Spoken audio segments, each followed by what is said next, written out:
time for us to take a look at the front pages of some select national dailies. As always, we'll start with the front page of the Daily Trust newspaper for today, the 3rd of March 2025. And protests in Jos over killing of truck drivers in the southeast. 20 have been killed, many vehicles burned in 1 year. My slain brother left behind 12 children, according to one of those protesters. The NURTW, that's the National Union of Road Transport Workers, is seeking a probe, and police has remained mum on that one. You have some of the pictures there. Some of the videos have gone viral on social media, and the IPOB has been accused by these associations or unions for perpetrating some of these heinous crimes. In other news, on page 6, bandits abduct 4 varsity students in Katsina. Natasha versus Akpabio. ACF demands probe. Senate rules out impeachment. Sadikin Sasa dies at 125. Is this Sasa or Shasha? I don't know. Makinde, others mourn. A page 6 story. You can find more on that. Massive job losses in Nigeria over USAID's funding freeze. That is it on the Punch newspaper. Let's take a look at the Guardian newspaper for today. The front page of the Guardian. 2025 budget, bloated 41 trillion naira revenue target stokes fresh fiscal deficit, and there's a whole breakdown of that on the front page of the Guardian newspaper. IBB's June 12 account,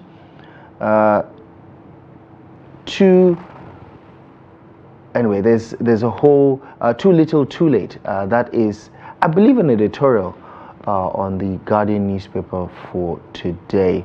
And there is a whole lot of other stories. You have the ACF comments or statement on the Akpabio Natasha face-off, and you can't play God. Wike tells Fubara as governor pledges obedience to Supreme Court ruling. Remember, he said the councils will now be taken over by administrative heads of the local councils in River State, because the Supreme Court has invalidated the October council elections in River State. And finally, Dangote absorbs 16 billion naira marketers' loss from price reduction.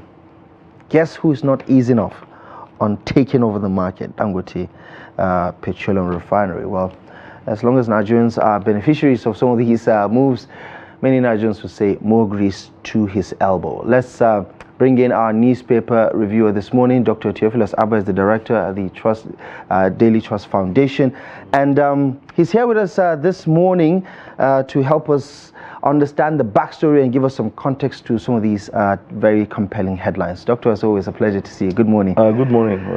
Let's start with the home front.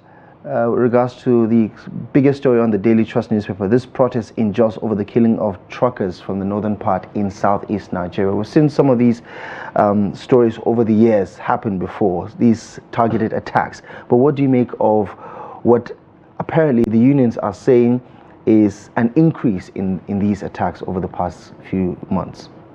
Well, when I saw the story this morning, I was shocked, because the complaint we hear from the southeast is that the presence of security men was even impeding free movement of vehicles. That every angle, every corner, almost all the highways, you have multiple checkpoints. And if there are multiple checkpoints manned by policemen and soldiers, I was just imagining what space was there for this kind of attacks to take place. Because if they're actually a checkpoint, who are supposed to control crime on that highway, because that is why they are there. They are not there just for the fun of it, just to collect money from a truck driver. They are actually there to prevent crimes. And if there is such a crime being committed in that environment, I thought that by now the police ought to have profiled the place and say, look, this place, drivers are prone to this kind of attacks, and they have to stop. If you read the story, over a period of 1 year, you have about 20 such attacks. It means that it's something that is happening again and again. And then the area has been identified. We shouldn't have waited for them to protest. to me, before security men took action, because if you know that youth in a particular area, or what they call themselves IPOP, commit such crime, they have the intelligence network to be able to know who are these youths that were involved in this crime, pick them up and investigate them and ensure that they are punished. It's so unfortunate that you allow the truck drivers to come out and protest in Jos, and even you can't even hear the police talk. And the fact is this, that the second bullet point there is saying that there's a young man who has 12 children. That tells you that, the drivers they are killing are not just statistics, they're not just numbers. They are human beings who have responsibilities, who have value to their families. You can't just see somebody on the highway driving a truck and you think that, oh, he's a good to just hit him and kill him, and as if it's of no value. So I'm thinking that the ball is in the court of security operatives. They must, do something about it, and they cannot pretend to be policing the southeast, and then this kind of a thing keeps happening, and nothing has been done about it. It's very dangerous. Very, very dangerous. And let me just get your take, because there are people who are worried about what this symbolizes, what this signposts for Nigeria as a nation, right? They're worried about the handshake across the Niger being greatly impacted because of events like this. This is not the first time we're hearing of incidents like this. We've also heard of boycotts, right? When truckers decide to boycott a certain region because they don't feel safe, or there's something that's happening over there that they do not think is going to allow them to do business there. What does this mean economically for Nigeria, and should we be worried about the social fabric being negatively impacted if events like this are not checked? Well, there are layers of implications, but all of it amounts to loss, for everyone, because some of these things that are taken from the north to the east, ultimately, I think they target Port Harcourt. The prices, if these goods are there, the prices will be lower, and it will help the economic well-being of the people, survival of the people, because they are mainly perishable items, tomatoes, and other food items. Now, in the east and in the south, maybe they don't have the kind of agricultural facility to grow them, and it's grown so it's economically to the disadvantage of the south and south when this happens. And socially, it's a very dangerous dimension, because if it escalates, it can create a very big problem for the country. When you target certain people who, you're also vulnerable. It's not as if you're also vulnerable. So that's why we want the security operatives to step in, and arrest the situation. So it's not just like, oh, why did you even go there? You know that your vehicle is at risk. Now, if there were other means of transportation, you wouldn't be using these trucks, because if the railways were working, if you had rail tracks that pass through the place, and then you can actually transport this thing by rail, then these truck drivers will not be there. Then if we have an effective agricultural policy, some of these things will not be there. So there are a whole lot of things that have gone wrong. So you cannot blame anyone. You cannot say, why did you go to the south when you know that they will always attack and kill. The policemen or security police want to give that excuse. But the fact is that it is their responsibility to arrest it. In a sane society, you can't have this going on again and again, and somebody will call himself IPOD. Anybody can become an IPOD. Even if you are not a member of IPOD, even the IPOD hierarchy does not know you. You just carry cutlass or carry gun, you shoot people, you say I'm IPOD, and everybody will be scared of you. And we have invested so much in the security of the southeast. We can't allow these things to continue. They have to be arrested. And two things before we wrap things up. Let's talk about USAID's funding freeze. Some of these organizations operating in Nigeria, in the northeast, have already begun to feel the impact of this funding freeze. And, opinions remain divided over the activity of USAID following that allegation by a US congressman. But what is your understanding of the scale of the impact of USAID's contributions in the humanitarian space? Well, if you look at the activities of the USAID over the years, you know that they've actually contributed a lot to health, to agriculture, to business, to environment, and all those in Nigeria.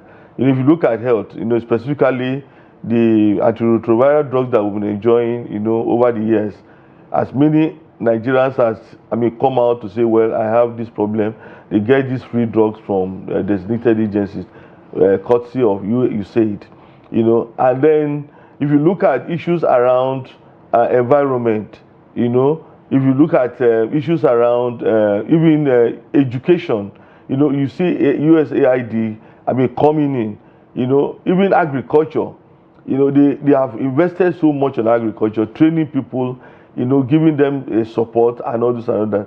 Apart from the humanitarian, service like providing food for for IDPs and all this, they've done so much over the years. So it's going to hit us, very, very badly. Over the years, we have discovered that Nigerians have been so dependent on this aid that when state governments are even planning their budget, I think even the federal government, when they are applying their budget, part of the grant is like is given that you said will give us so and so amount of money, So if they have depended on USAID over the years for in several areas, family planning, HIV and all those, it means that look, you see, a lot of Nigerians will be affected because this aid will no longer come. Nigerians will be affected. Right. It's unfortunate that we have not really owned some of these projects and maybe filled in the gap by maybe developing our own local capacity to provide some of these needs that they provided. Right. It's quite unfortunate. It's affecting us, and we are hoping that somehow the government will do something, or the African countries will come together and do something about it. Yeah, and fill in the gap. And in less than 30 seconds, if you can, the Natasha Apabio story is getting more traction. The ACF is calling for an independent investigation. What do you think is going to happen? Well, I'm surprised that the Senate is taking it with levity, because in other climes, I think Akpabio ought to have come out to maybe to demonstrate that he's innocent, or maybe ought to have be thinking of stepping aside for a thorough investigation to take place. Because if you look at the Senate is a very serious institution, represents the people of Nigeria, and the issues that should be discussed at the Senate are serious issues that affect the people. Now, Natasha was talking about Ajakuta, that she raised this motion several times and it was not presented for the House to debate. Now, the president designated a minister of steel separate from Minister of Solid Mineral because he wanted to emphasize Ajakuta and ensure that Ajakuta takes off in such a manner that it will help the country's development.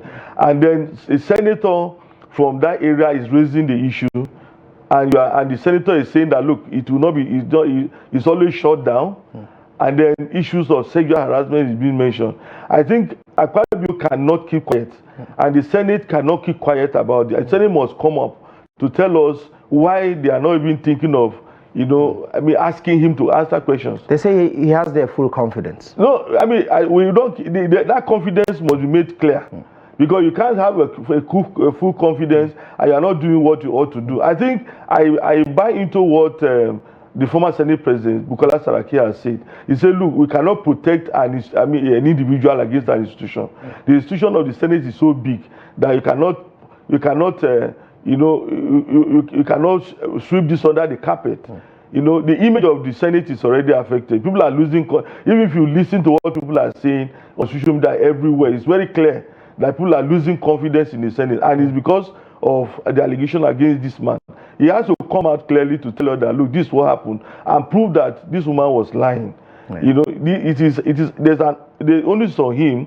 At the National Assembly, the senators who are claiming that they have confidence must do much more than telling us that they have confidence in him, because we are not seeing them defending the Nigerian people. Right. They must defend the Nigerian people. We must defend the interests of the Nigerian people. Right. That's why they are there. Interesting takes. Dr. Abba, as always, thank you so much for joining us on the program, for providing us with some insight on some of these stories, as always. Thank you so much for your time this morning. Thank you very much. Right. And that is all the time we have for today's edition of the program. Thank you most kindly for joining us. Daybreak will return tomorrow live at 8 a.m. exclusive as always on Trust TV. My name is Abdullahi Ahmed. From myself and the rest of the team, Thank you for your time. Enjoy the rest of your day. Please stand by for 360 Sports coming up at the top of the hour. Good morning.